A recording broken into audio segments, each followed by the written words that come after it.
கொண்டு போய் உலகத்தின் இதெல்லாம் நாம மிஸ் பண்ணிட்டோம். சபை மிஸ் பண்ணதுனால இன்னைக்கு இப்படி வாழ்றோம். ஏன் வெற்றி இல்ல, ஏன் ஜெயம் இல்லை, ஏன் வாழ்க்கை முன்னேற்றம் இல்ல, நம்மளால ஏன் மேற்கொள்ள முடியல?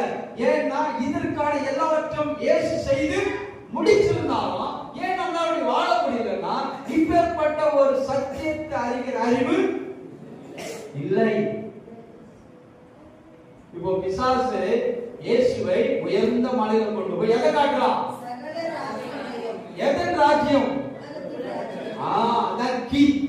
இந்த உலகத்துல ஒண்ணு இல்ல, இந்த உலகத்துல எதுவும் இல்ல, இந்த உலகத்துல எதுவும் வேண்டாம் கிறிஸ்து சொல்லிக்கிறாங்க. இந்த உலகத்துல வெள்ளை வேண்டாம், பொண்ணு வேண்டாம், எதுவுமே வேண்டாம், உலகமே வேண்டாம்னு சொல்ல கிறிஸ்து நிறைய பேர் இருக்காங்க.